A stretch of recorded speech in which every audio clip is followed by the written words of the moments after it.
गढ़ गोपुर खाई ग्रह पांति, वन घन सो सोहे बहु भांति।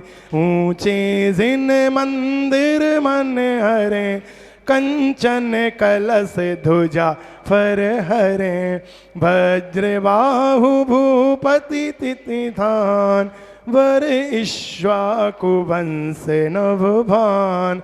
जैन धर्म पाले बड़भाग, निज पद कमलनि मधुप सराग। प्रभाकरी तिय सागर सती, जीती जिन रंभारती रती। यह तृतीय अधिकार समाप्त होने के बाद में अब यह चौथा अधिकार प्रारंभ होता है, जिसमें वह जो वज्रनाभि चक्रवर्ती का जीव कहाँ पहुंचा था? स्वर्ग में हेमेंद्र स्वर्ग में पहुंचा है? मध्यम ग्रहवेग में। ग्रहवेग में तो मध्यम ग्रहवेग में पहुंचने के बाद में अब वहाँ से उनका जब समय पूरा होता है तो वह इसी जम्बूद्वीप में भरत क्षेत्र के, है ना, दक्षिण जिसमें जो भरत खंड बना हुआ है उसी में कौशल देश है, और उसी में एक अयोध्या नाम का उत्तम नगरी है, स्थान है। ये आर्य खंड में ही आता है, और वहाँ पर अनेक तरह के गढ़ हैं, गोपुर हैं, खाई हैं, वगैरह वगैरह, जो उस नगर की जो भी अच्छी शोभा होती है वो सब वहाँ नगर की है। जैन धर्म को पालने वाले वहाँ पर बहुत ही बड़भागी लोग रहते हैं। और ऐसे वह इक्ष्वाकु वंश में वह वज्रबाहु नाम के राजा के यहाँ पर वह जीव आकर के, जिनकी रानी का नाम प्रभाकरी था, वहाँ पर आकर के वह जीव फिर से मनुष्य का जन्म लेता है। यथा हंस के वंश को चाल न सिखवे कोय, त्यों कुलीन नर नारी के सहज गमन गुण नमन गुण होय। देखो कितनी अच्छी बात कही कि जैसे हंस के बच्चों को कभी सिखाना नहीं पड़ता कि बेटा सीधा चला कर, है ना, उनकी चाल सहज ही सही होती है, प्रशस्त होती है, अच्छी होती है, सीधी होती है। ऐसे ही जो अच्छे कुल के मनुष्य होते हैं, है ना, स्त्री हो चाहे पुरुष हो, उन सब में एक सहज विनम्रता का भाव होता है। समझ आ रहा है? यानी नमन का भाव होना, विनम्रता का भाव होना, ये अच्छे कुल की पहचान बताई जाती है। समझ आ रहा है? अक्खड़पन होना ये अच्छे कुल का भाव नहीं होता है। जो अच्छे कुल में जन्म लेते हैं वो स्वभाव से मृदु, सरल और ऐसे नम्रता आदि गुणों को धारण करने वाले होते हैं। तो फिर आगे बोलो पार्श्वनाथ भगवान की जय। वह अनमिंद्र तहाते चयो, तिनके सुदिन पुत्र शोभयो। नावधरो आनंद कुमार, अतुल तेज सब लक्षण सार। सुभग सोम श्रीवंत महान, बलवीरज धीरज गुणगान। नर नारी मन मानिक चोर, देखत नयन रहे जाओर। जाके सुगुन शेष यह थके, और कौन वर्णन कर सके। जीवनवंत जन जोवनवंत जनक तिस देख, ब्याह महोत्सव कियो विषेक। आज सुता बहु भाई, जिनकी छवि वर्णी नहीं जाए। क्रम सो कुमर पिता पद पाए, बल से बस किए बड़ राय। क्या हुआ? वह अहमेंद्र का जीव अब एक नया जन्म लेता है, जहाँ पर वह जन्म लेने के बाद में उनका नाम रखा जाता है आनंद कुमार। क्या नाम है उनका? आनंद कुमार। समझ आ रहा है? बहुत अच्छे राजा के घर में उनका जन्म हुआ है, और जैसे जैसे वो बड़े होते हैं वैसे वैसे सब उनके अंदर एक राजा के जैसे गुण होते हैं, सब उभरते आते हैं। और सब जो भी नगर के नर नारी होते हैं वह सब उनके सौंदर्य, बल, वीर, तेज को देख करके आश्चर्यचकित होते हैं। ऐसे सब गुण उन्हें जन्म से ही प्राप्त होते चले जाते हैं। और जब वे बड़े हुए तो उनका विवाह हुआ, और फिर बाद में पिता ने अपने राजपद को उनके लिए समर्पित कर दिया। जौवन वै संपत्ति बड़ी, मिल्यो सकल सुख जोग। महामंडली पद लयो, पूरव पुण्य नियोग। अब जैसे जैसे बड़े हुए, पिता का तो पद मिला ही, लेकिन बाद में अपने पुण्य के कारण से वह एक महामंडलिक राजा बन गए। क्या बन गए? हाँ, ये महामंडलिक राजा क्या होते हैं जानना चाहोगे? राजा कई तरीके के होते हैं, राजा, अधिराजा, महाराजा, अर्धमंडलिक, मंडलिक, महामंडलिक, ऐसे कई तरीके के राजा होते हैं, है ना। इन सबका भी आपको एक गुणाभाग बताया जा रहा है। क्या सुन रहे हो? हाँ देखो बताते हैं। मंगल भवन अमंगल हारी, पारस नाथ जगत हितकारी, सुख संपत सब ही घर आवे, पारस कथा भविक जो गावे। जल्दी। अब सुन 8 जाति के भूप, जिनको जिन मत कयो स्वरूप, कोटि ग्राम को अधिपति होए, राजा नाम कहावे सोय। 9,500 राजा जाएं, अधिराजा नृप कहिए ताएं, सहस्राय जिस माने आन, महाराजा व राजा वह जान। 2 सहस नृप 9 असीस, मंडलिक वह अर्ध नरेश, 4 सहस जिस बूझे पाए, सोई मंडलिक नर नाय। 8 सहस भूपनि को ईस, मंडलिक सो महामहीस, 16 सहस 9 भूपाल, सो पुण्य विशाल। सहसवती से आन जिस वह, ताहि सकल चक्रि बुध कहें, इनमें श्री आनंद नरेश, महामंडली पद परमेश। समझ में आ गया? समझाने की जरूरत नहीं है? देखो क्या कह रहे हैं, 8 जाति के राजा, है ना, जिन मत में कहे गए, 8 प्रकार के राजा जो बता रहे थे ना, राजा, अधिराजा, महाराजा, ऐसे। तो क्या बोलते हैं कि करोड़ गांव के जो अधिपति होते हैं उनको कहते हैं राजा। राजा किसको बोलते हैं? जो 1 करोड़ गांव का स्वामी हो। 1 करोड़ गांव का जो अधिपति हो उसको बोलते हैं राजा। ये पहला पद है, राजा ये कहलाता है। समझ आ रहा है? फिर 500 ऐसे राजा जिसके लिए नमन करते हो उसको बोलते हैं अधिराजा। दूसरे नंबर का कौन सा? अधिराजा। उसको कितने? ऐसे राजा। कैसे राजा? जो 1-1 करोड़ गांव वाले जो राजा हैं, ऐसे 500 राजा जिसके चरणों में झुके उसका नाम है अधिराजा। ठीक है ना। फिर 1000 ऐसे राजा जिसके चरणों में झुके उसका नाम है महाराजा। उसको क्या बोलते हैं? महाराजा। 2000 राजा जिसके चरणों में झुके, जिसकी आज्ञा माने, उसको बोलते हैं मंडलिक राजा। क्या बोलते हैं? अर्धमंडलिक। सॉरी, पहले क्या आया? अर्धमंडलिक। फिर उसके बाद में 4000 राजा जिसके ऐसे चरण छुए पूजे उसको बोलते हैं मंडलिक राजा, है ना। 8000 भूपति का जो स्वामी होगा वो कहलाएगा महामंडलिक, उसको बोलते हैं महामंडलिक। और 16000 ऐसे राजा जिसके अंडर में हो उसको बोलते हैं अर्ध चक्रवर्ती, अर्ध चक्री, आधा चक्रवर्ती कहला बन जाता है वो। फिर 32000 राजा जिसके ऐसे चरणों में झुके उसको बोलेंगे सकल चक्री, चक्रवर्ती इसको बोलते। 32000 राजा जिसके चरणों में ऐसे, मुकुटबद्ध राजा जिसके चरणों में होते हैं। ऐसे इन राजाओं के बीच में जो ये आनंद राजा थे ये महामंडलिक पद को प्राप्त हुए थे। समझ आ रहा है? ये महामंडलिक राजा बने।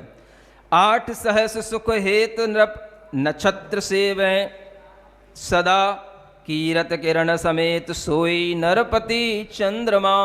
ऐसा लगता था कि जैसे नरपति तो चंद्रमा के समान हैं और 8000 राजा इनको सुख के हेतुभूत बने हुए हैं, जो इन्हें नक्षत्रों के समान इनके आसपास रह करके इनकी हमेशा सेवा किया करते हैं।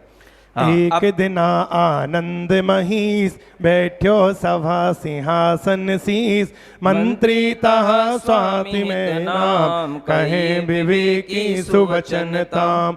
स्वामी यह वसंत ऋतुराज, सब जन करे महोत्सव का, नंदीश्वर व्रत अवसर ये, करिए प्रभु पूजा निजगे। पूजा सदा पाप निर्दले, पर्व संयोग महाफल फले, परम पुण्य को कारण नहीं जगत में यज्ञ समान। यज्ञ समान, है ना। देखो अब बहुत अच्छा वर्णन आने वाला है। क्या कहते हैं एक बार राजा आनंद थे जो अपने सिंहासन पर बैठे थे, मंत्री आया, और स्वामी का हित करने वाले ही मंत्री हुआ करते हैं, है ना। तो वह आकर के बड़े विवेक के साथ में, अच्छे श्रेष्ठ वचनों के साथ में कहता है, राजन बसंत ऋतु आ रही है और सब लोग बड़े बड़े महोत्सव किया करते हैं। इस समय पर ये अवसर आता है, नंदीश्वर के व्रत आते हैं और इसी अवसर पर नंदीश्वर की पूजाएं की जाती हैं।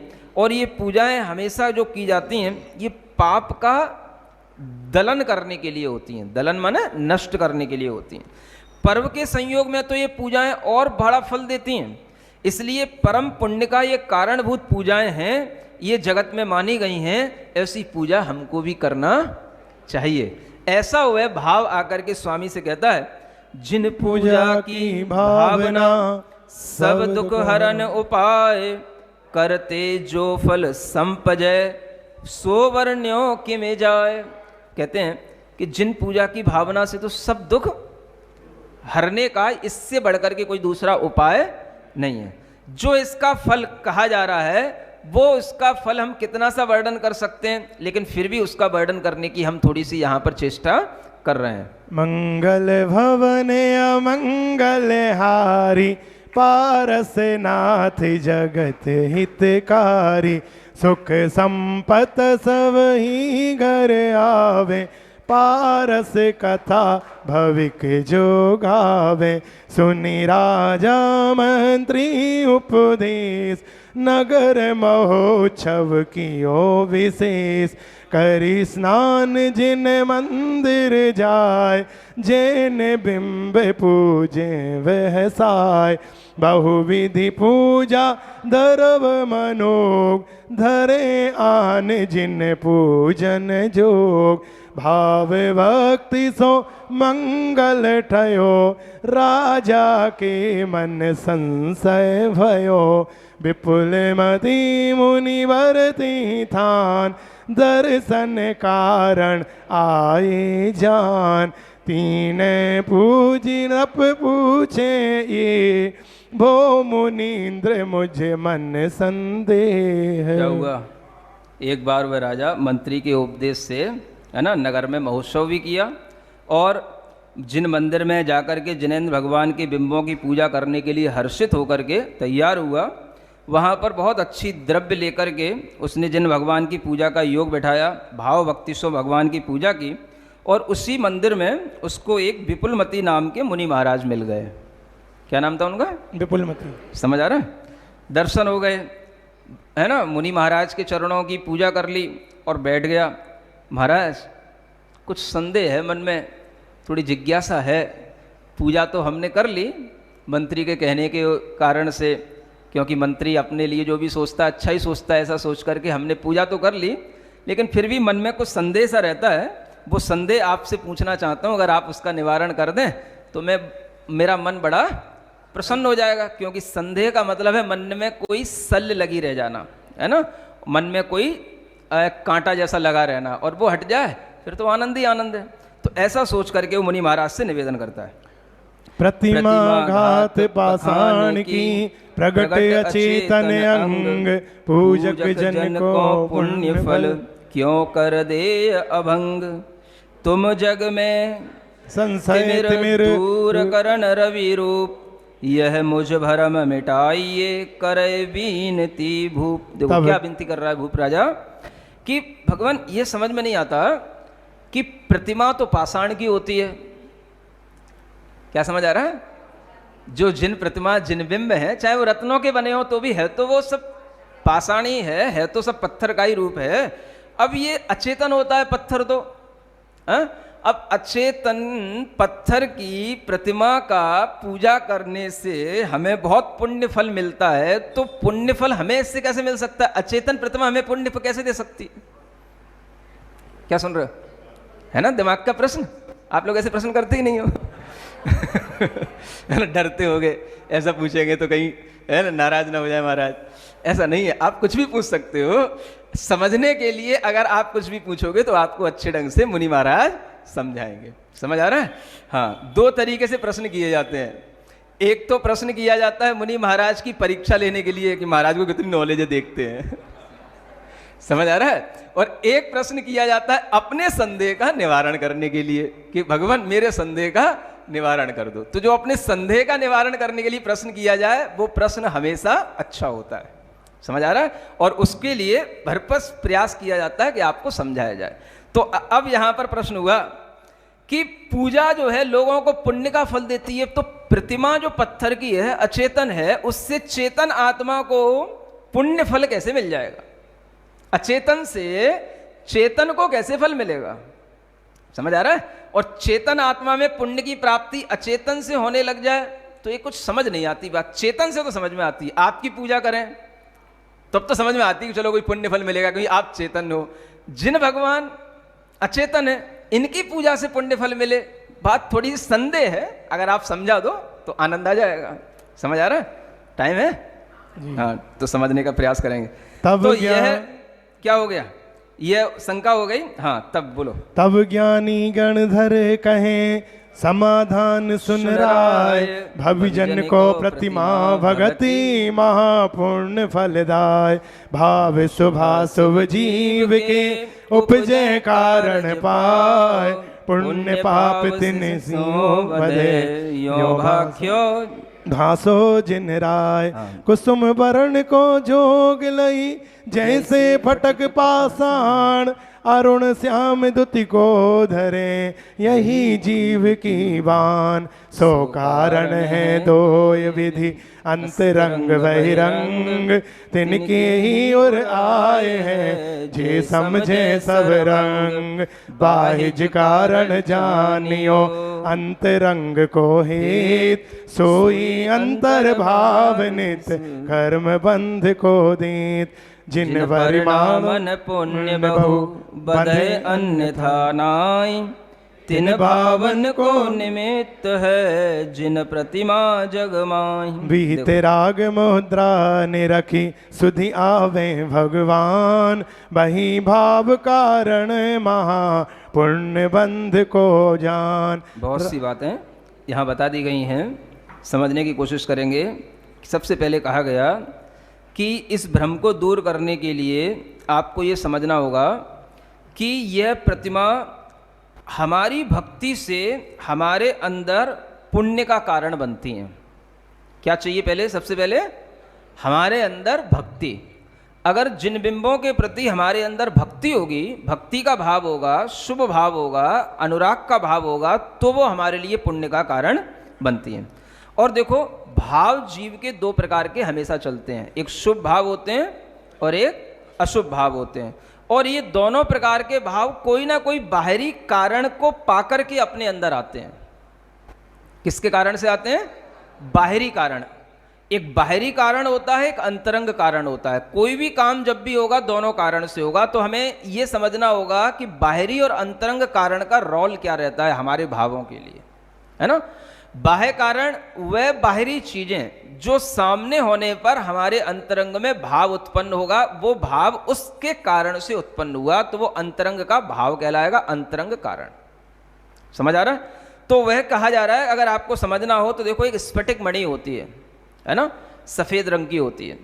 अगर हम उसके नीचे जो है एक लाल रंग का फूल ला करके रख देते हैं तो पूरी लाल हो जाती है, तो लाल लाल दिखाई देती है। अगर हम उसके नीचे काले रंग का फूल ला करके रख दे तो वो काली काली हो जाती है, पूरी काले रंग की दिखाई देती है। तो वो जो उसके भावों में परिवर्तन आ रहा है वो किस कारण से? जो रख रहे हैं, जैसा हम उसके सामने निमित्त ला करके रख रहे हैं, जैसा उसके सामने बाहर कारण आ रहा है। तो बाहरी कारण जैसा होता है वैसा ही अंतरंग में घटित होता है। भाव हमारे वैसे ही बनेंगे जैसा हमारे सामने चीजें होंगी। समझ में आ रहा है। अगर यहां पर कोई नर्तकी नृत्य कर रही होगी तो आपके अंदर नर्तकी को देख करके नृत्य करने के भाव होंगे और नर्तकी जैसे भी बनने के भाव हो सकते हैं। समझ आ रहा है। नाचने के भी भाव बन सकते हैं, वाह क्या नृत्य, कोई गायक गा रहा होगा। समझ आ रहा है। और आप यहां पर बैठ करके मुनि महाराज के उपदेश सुन रहे हो तो आपके अंदर अभी कोई राग का भाव नहीं आ रहा है, क्योंकि महाराज आपको वैराग्य का पाठ पढ़ा रहे हैं। तो ये निमित्त बाहर बैठा है, इसलिए आपके भाव में भी वैराग्य आता है, शुभ भाव आता है। समझ आ रहा है। जैसा निमित्त कारण सामने होता है वैसे ही हमारे मन के अंदर भाव आने लग जाता है।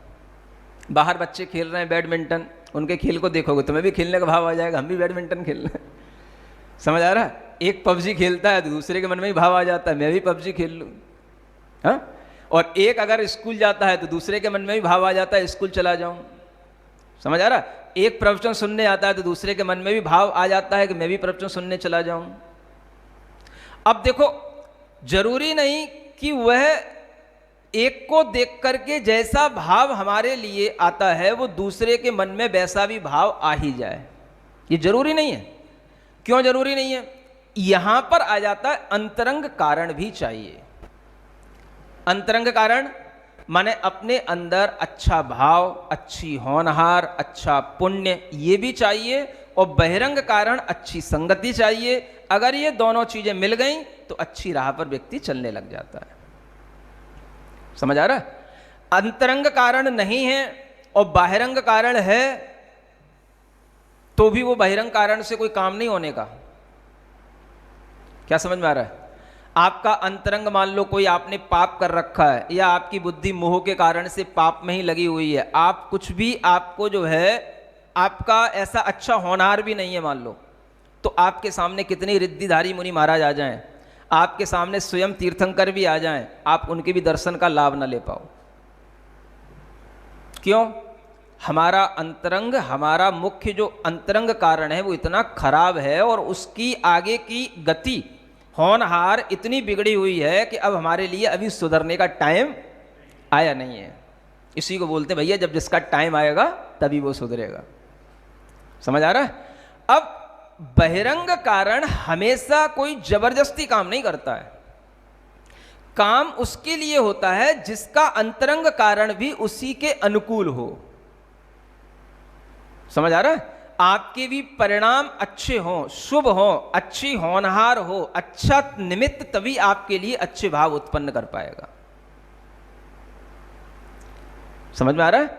इसलिए हर कोई ना तो कभी आपके साथ में संगति करते करते सत्संगति में जा सकता है और ना हर कोई आपके साथ में कुसंगति करते करते कुसंगति में जा सकता है। मुख्य कारण तो उसका पहले अंतरंग का भी कारण बहुत काम करता है। समझ आ रहा है? जिन्हें सत्संग अच्छा लगता है, शुभ भाव अच्छे लगते हैं, मंदिर जाना, उपदेश सुनना, पारस भगवान की कथा अच्छी लगती है, अब उन्हें कोई रोके घर में छोटी छोटी सी बातों पर, हाँ आज वो मामा जी आ रहे हैं, आज वो चाचा जी आ रहे हैं, आज वो रिश्तेदार आ रहे हैं, बुआ जी आ रही हैं। अरे भाई आती रहेंगी बुआ, 1 घंटे रुक नहीं सकती बुआ, है? हद हो गई। वो मामा के कारण से, बुआ के फूफा के कारण से हम जो है 1 घंटा तो मुझे मिलता है सुनने को, वो भी छोड़ दूं? अरे 1 घंटा रोक के रखना, 1 घंटे बाद दिन भर उनके लिए ही तो है, दिन भर घर में रहेगी, दिन भर फिर बातचीत हो जाएगी। समझ आ रहा है? तो ऐसी भी बुद्धि आने लग जाती किसमें? जिनकी होनहार अच्छी हो, जिन्हें शुभ भावों में आनंद आने लगता हो। समझ आ रहा है? और जिनको शुभ भावों में आनंद नहीं आता ये तो बहाने ढूंढते हैं। आज फूफा जी आ रहे हैं, मामा जी आ रहे हैं, बुआ जी आ रही है, अभी नहीं आई तो 2 घंटे पहले से ही वो इधर घूम रहे हैं, उधर घूम रहे हैं, ये कर रहे हैं, वो कर रहे हैं, फोन मिला रहे हैं, और आने से पहले ही घंटे भर से, है ना, कहीं रेलवे स्टेशन जा रहे हैं, कहीं बस स्टैंड जा रहे हैं। तो बस ये समझ आ रहा है? कोई काम नहीं है तो भी उनसे कुछ काम उस समय कह दिया जाए, नहीं नहीं आज तुम्हारे घर में रिश्तेदार आने वाले हैं, बस कौन किसको रोके भैया। ये जो भाव बनते हैं कैसे बनते हैं? आपके लिए शुभ भावों का प्रभाव आपके मन पर नहीं है, इसलिए शुभ भाव में जाने के लिए आप बहाने बनाते हो और अशुभ भाव में जाने के लिए आप अपने लिए तैयार रखते हो अपने को। समझ आ रहा है? तो ये अंतरंग कारण सबसे बलवान होता है। बाहरी निमित्त तब काम करते हैं जब हमारा भी अंतरंग कारण थोड़ा सा सही हो। मुख्य बात है, समझ लो, ये बात यहां बताई जा रही है। अंतरंग और बहिरंग कारणों का जो तालमेल है वो अगर बन जाएगा तो काम बन जाएगा। समझ आ रहा है? हाँ, आपके अंदर भी शुभ भाव हो, शुभ भावों का निमित्त हो, तो फिर आपके अंदर शुभ भावों की वृद्धि होती चली जाएगी, काम बनता चला जाएगा। तो वो यहां कहा जा रहा है कि जो परिणाम हमको जिनेंद्र भगवान की प्रतिमा से आएंगे, परिणाम माने भाव, जो भाव हमको जिनेंद्र भगवान की प्रतिमा से मिलेंगे वो भाव हमें दुनिया में और किसी पाषाण से नहीं मिलेंगे। पाषाण तो है सब ठीक है, लेकिन जैसे पाषाण में जो भाव जिनेंद्र भगवान की प्रतिमा के सामने खड़े होकर के मिलेंगे, वो भाव आपको अन्यत्र नहीं मिलेंगे। क्योंकि वीतराग मुद्रा, समझ आ रहा? वीतराग मुद्रा निरखी सुध आवे भगवान। क्या सुध आती है? जैसे ही हम उनके सामने खड़े हो जाते हैं सुध आती है, अरे ये भगवान बन गए, मैं भी भगवान बनने की क्षमता रखता हूं, मेरी आत्मा भी ऐसे ही भगवान का स्वरूप है। और तुरंत यह भाव जब आएगा तो यही भाव उसके लिए महापुण्य का कारण हो जाएगा। समझ आ रहा? तो बाहरी कारण और अंतरंग में आपका जो ज्ञान आदि है, जो आपके अंदर तत्व का थोड़ा सा बोध है, ये भी अंतरंग कारण हो और ये दोनों मिल जाएं तो महान पुण्य का बंध होता है। एक कारण से नहीं होगा। अब प्रतिमा के सामने किसी को जबरदस्ती लाके पटक दो, माथा पटक, पादा पटक, तो पटक तो लेगा, लेकिन होना जाना क्या है, जब तक उसमें कोई भाव ही पैदा ना हो। समझ आ रहा है? तो ऐसे भाव क्या करना, जो आपको दर्शन पाठ में पढ़ाया है। समझ आ रहा है? दर्शन करते समय कैसे भाव करना, प्रभु पतित पावन वगैरह विनतियां इसीलिए होती हैं। तुमको भाव नहीं आते हैं तो भगवान के समक्ष जाकर के भाव करो। बिना भाव किए हुए पुण्य का फल कैसे लगेगा? तो वो भाव, वीतरागता का भाव, दुर्लभ दर्शन का भाव, ये भाव दुर्लभता का जो आएगा तभी आपके अंदर पुण्य का बंध होगा। वही कहा जा रहा है, राग द्वेष वर्जित अमल, सुख दुख दाता नाही, दर्पणवत भगवान है।